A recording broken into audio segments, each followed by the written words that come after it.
Davao template? Ay, halo-halo kasi yung pinag-usapan Hindi, namin. tatanungin lang Mr. kita. Chair. Did you discuss about Davao template? Colonel Gardo, during that gathering, the President, former Chief Bato de la Rosa, former now Senator and Senator Bongo is present.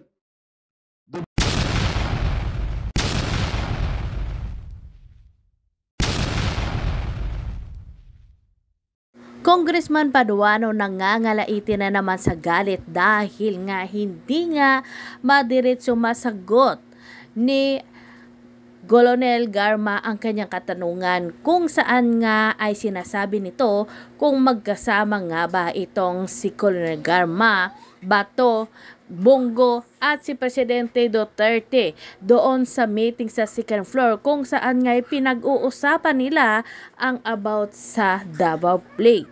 Kung saan nga ay kasama daw yung mga Bots 96 pero walang maisagot na tama nga itong si Garma, kaya naman galit na galit itong si Paduano. Kaya narito guys, panoorin natin ang buong video. No meeting, you still denied. No meeting, Mr. Chair. With that, Mr. Chairman, I move to cite in contempt former Colonel Leonardo for evading, lying in this committee in violation of Section 11 of our provision on contempt, paragraph C, Mr. Chairman. So move.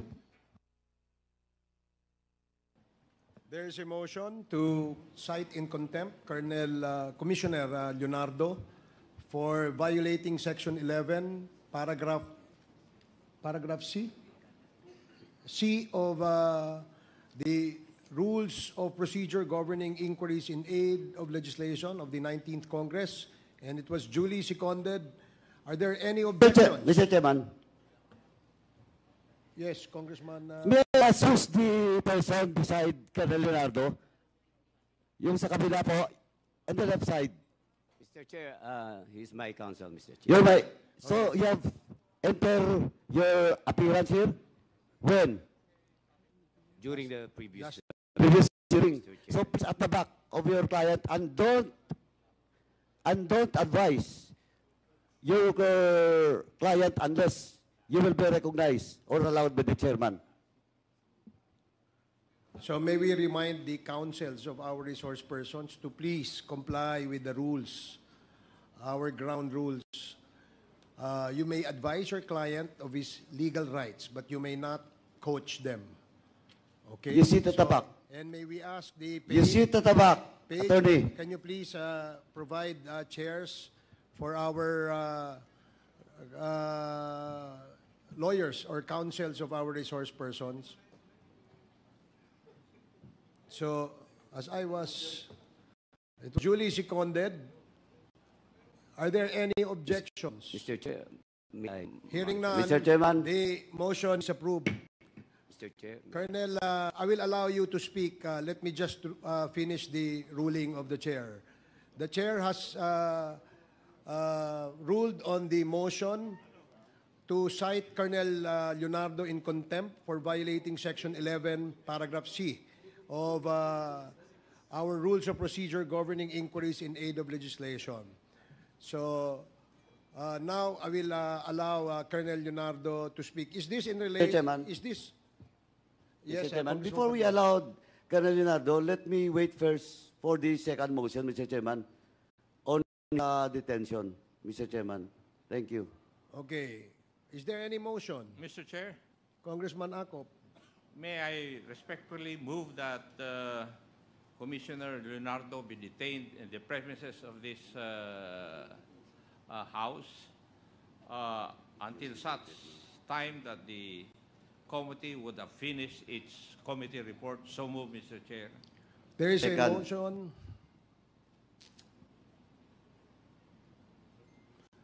There is a motion. As stated, duly seconded. Any objections? Hearing none, the motion is approved. Colonel Leonardo is or will be detained in the premises of the House of Representatives.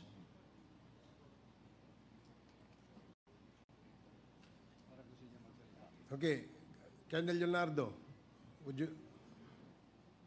Mr. Chair, may I be allowed to, my lawyer, can I be allowed to confer with my lawyer and then later allow him to speak before this committee, Mr. No, Chair? I'm sorry, Colonel Leonardo, but our rules does not allow counsels of our resource persons to speak in behalf of their client. What perhaps you can do is just you can write to the committee, and we will take note of your manifestation. Thank you. Yes, please proceed.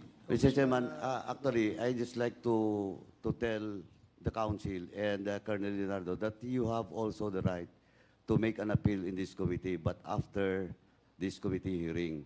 But of course, you can also say your piece in the latter part, but as the chairman stated, we do not allow counsel to speak for behalf of their client. So you can make an appeal after this hearing. Thank you, Mr. Chairman. Thank you, Congressman Paduano. The parliamentary inquiry is that Congressman Paduano has the floor. And he was interpellating Colonel Leonardo. Would you like to proceed, Congressman Paduano? Yes. Ito po, short na lang po. Again, let me follow up lang po yung mga tao ng previous hearing. I just want to test, of course, Colonel Garma. Anyway, Ms. Garma, your letter will be tackled on the latter part, no, in this committee hearing. Thank you, Your And Honor. thank you for once again stating that what you have said during the previous hearing, tinindigan mo po yung statement mo. Now, ma'am, during the previous hearing, I asked you about such meeting. That was June 28, 2015, 2016. That was 3 days before the former President Duterte assumed his office. And during the previous hearing, inamin na po ni Colonel Leonardo, but not telling what really happens. Well, in fact, he was evading during the time to tell where the place happens. Now, he stated, not you, but him stated that there's a meeting or gathering in the DPWH building in Davao. And in my data, at alam na po namin kung sino-sino yung nandun. Now, do you confirm, ma'am, that there is a meeting for ito, specific, class 96 ang 97? Mr. Chair, it's In the second floor, yes, Mr. Chair, it's a courtesy call somewhat. Yeah, it's Or like did you talk something about that war on drugs? Sabihin na natin, Davao template. halo-halo kasi yung pinag-usapan Hindi, namin. tatanungin lang Mr. kita. Chair. Did you discuss about Davao template? O, nandito si Patay. Grijaldo, nandito kayo. Now, let me ask you once again. Is there a meeting and it was discussed about Davao template? May I be Yes, allowed to please. ask? Kasi po, ang understanding ko kasi pag discussion, there's an in-depth na pag-uusap. Pero may napag-usapan po, but it's not in-depth. It's just passing, Mr. Chair. What I'm saying is, ma'am, diretso lang po. Nag-usap ba kayo tungkol doon sa Davao template? Yes or no? Napag-usapan din po. Mr. Napag-usapan. Colonel Leonardo, napag-usapan niyo ba doon sa 96 yung Davao template? Yes or no? Mr. Chair, hindi ko po mahal yung Nako. Davao template. Pero mga... Anyway, usap yan naman. naman ha. Yan naman, okay. As of now, hindi ko tatanggapin yung reasoning mo, pero now, Colonel Patay, you were there. Yes or no? No, Mr. Chair. You were not there. No, Mr. Chair. In the second floor, you were not there. No, Mr. Chair. Are you sure? Yes, Mr. Chair. Okay. Sige. Chairman, let me put in record na tinanggi ni Colonel Patay na he was there. Colonel Grijaldo, are you present during the time? That was June 28, second floor of the DPWH building. Yes, Mr. Chair. You were there. Yes, Mr. Chair. Okay. Now, it was discussed about the bottom plate? No, Mr. Chair. No? Yes, sir. Oh, no. So you contradict the statement of Ms. Garma na isa sa mga pinag-usapan doon?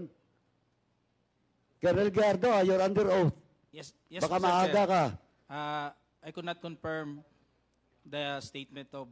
So, no. None. yes, Mr. Chair. Wala. O anong ginawa nyo lang doon sa loob ng kwarto? We were there the time, Mr. Chair. No, tinatanong ko, anong ginawa nyo? Kasi nakakahon kayo doon eh. Di ba? Ako kinukonfirm ba na 96, kaiba isang room, 97 sa kabilang room? No, Mr. Chair. Ha? No, Mr. Chair. Okay. Again, Mr. Chairman, let it record that Colonel Biardo denied that there is a meeting that took place the 96 and 97 in separate room. Now, Colonel Biardo, during that gathering, the President, former Chief Bato de la Rosa, former now Senator and Senator Bongo is present. Dumaan po sa inyo, hindi? I could not remember. Oh, you cannot remember. Okay. Yes, Mr. Chair. Okay, you cannot remember. O, Colonel Patay, since you mentioned that you were not there, so wala. Wala kang alam. Wala akong alam, Mr. Chair. Okay. Colonel Leonardo, in that gathering is the President, former President, Colonel Bato, PNP Chief, Senator Bato de la Rosa, and Senator Bongo, pumunta po doon sa room nyo. Yes, sir. Ang naalala ko, nag-courtesy call po kami. Hindi, tanong ko kung pumunta sa room nyo. Pumunta ba hindi? Sa room na, kasi sir, naka-separate room po. Kaya nga, tinatanong ko sa room ng 96. Ang alam ko Kasi po, sir, nandun lumabas po kami sa corridor. Then we met the whole 96. Senator Bongo during that time. The whole 96. Not the whole 96, there are some class 96, Mr. Chair. Hindi nga, yung nandun na 96. Alam ko naman hindi lahat eh. Yes po. Oh, yes. Nag-meet po kami doon sa corridor po. O, pero nandun kayo sa isang room. Lumabas po kami doon sa room na parang waiting area. O, Waiting- cubicle. Cubicle, di ba? Yes, sir. Oh, Parang yes. isang room siya na... Okay. Then So, lumabas nandun po si Senator Bongo, Senator De La Rosa, and the President. Tama? Hindi ko po ma-recall kung nandun si Eh, Senator Bongo. may in-introduce ka Bato pa de la nga Rosa. isa eh. May in-introduce ka pa nga isa eh. Na, Mr. President, this is blah, blah, blah. You don't recall? Actually, marami po akong Nako. pinakilala ko po yung mga classmates ko. Tapos, sino pa? Meron din po kaming hindi classmates. Sino nga? O you cannot recall? Marami po. Okay, sir, eh. Mr. Chairman, dyan na muna. Hindi ko na muna ipitin si Colonel Leonardo to that question. Now, Colonel Galma, do you confirm that indeed during that meeting nandun pumunta si General Bato, si Senator Bongo, and the President? No, Mr. Chair, wala akong naalalang pumunta si General Bato at saka si Senator Bongo dun sa aming... Sa room nyo? Yes, wala pong pangyayaring ganun po, Mr. Chair. Okay, anyway. Mukhang totoo yung sinasabi mo. No? But sa 96, nandun. But anyway, hindi pa naman tayo tapos dyan, Colonel Leonardo. But in the next hearing, Mr. Chairman, we will invite all those named listed during that allegedly in your account courtesy call. Kasi po, nakuha na po natin ng committee to lahat ng mga assignments. Yung mga nandun, di ba, pinakuha ko ng nakaraan since 2016 onward. O, kaya nga nandito si Patay, nandito si Colonel Grijaldo. Ang next siguro, let us see sa next hearing. No? Anyway, Mr. Chairman, for now, dyan na muna ako. At least si Colonel Garma, has already stated all those accounts with regards to the Picol killings and the meeting, or sabi nga nila, courtesy call, that happens 3 days before. And after 3 days, on more than a month, from July, then August 11, 12, 13, and it was on record that in the 3 jail or correctional, doon po sa The Picol, doon sa Leyte, and doon sa Parañaque, nangyari lahat yung mga pagpapatay. And that includes the bomb, yung grenade throwing doon sa Parañaque. In that 3 fateful day, magkasunod po. And marami na po nangyari. Well, in fact, dito ngayon, hawak din namin yung records of all the killings that happens doon po sa Bureau of Jail and Management and Penology naman with regards to in relation to the drug killings. So by now, Mr. Chairman, all for now. Mr. Chair, Okay, thank you, Congressman Paduano. Yes, Congressman Akop, may I just ask some questions for clarification? please proceed. Thank you, Mr. Chair. Madam Garma, you confirmed that in June 28 of 2016, nag-meeting kayo ng mga kaklase mo in Davao City sa DPWH office, second floor. You confirm that? Yes, Mr. Chair, we met there, sir. Yes. And would you confirm na ikaw ang tumawag po ng meeting na yun doon ng mga klase mo? I cannot recall, Mr. Chair, kasi may ibang classmate ako na napadaan din doon. And then, gusto nila magpa-picture. So, sabi ko, pwede naman siguro, Mr. Magpa-picture. Chair. Kanino? Sa presidente po, Mr. Chair. Okay. But you confirm, in the line of interpellation of the Honorable Paduano, na nagkaroon kayo ng meeting doon po sa Davao on June 28. Tama po? We met, Mr. Chair.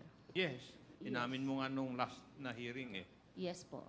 The minutes of the last hearing would bear that out. And Commissioner Leonardo,